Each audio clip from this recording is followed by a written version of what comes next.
Hello बच्चों, चलिए प्रश्न को पढ़ते हैं। प्रश्न में दिया हुआ है कि पौधों के किस भाग से मूल की उत्पत्ति होती है। तो इस प्रश्न की मुख्य अवधारणा है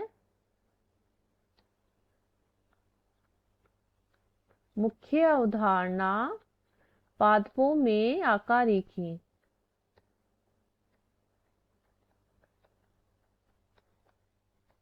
पादपों में आकारेखी। तो इस प्रश्न में हमें मूल की उत्पत्ति के बारे में पूछा गया है। तो ये है हमारा बीज। बीज जो है दो भागों में विभक्त होता है। ये है इसका मूलांकुर वाला भाग और ये है प्रांकुर वाला भाग। ये है भूमि की सतह। तो जो प्रांकुर भाग होता है उसकी उत्पत्ति, वो किस भाग की उत्पत्ति करता है? पादप के। और जो मूलांकुर होता है वो किस भाग की उत्पत्ति करता है? पादप के। तो ये देखिए, जो मूलांकुर भाग होता है इस भाग से पादप के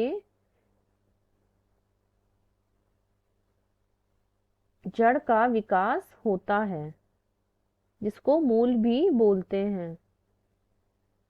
और जो ये वाला भाग है प्रांकुर वाला,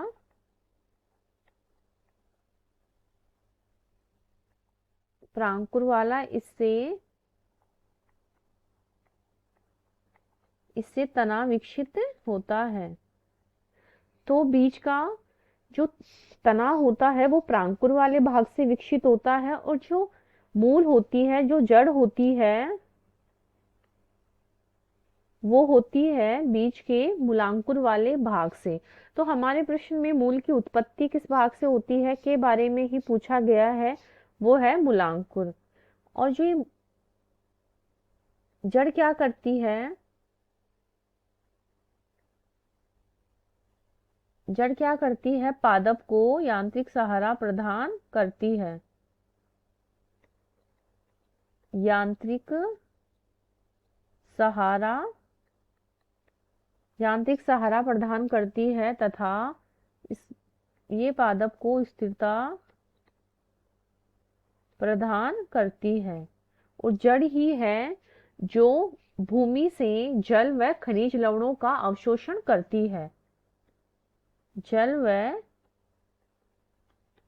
खनिज लवणों का अवशोषण।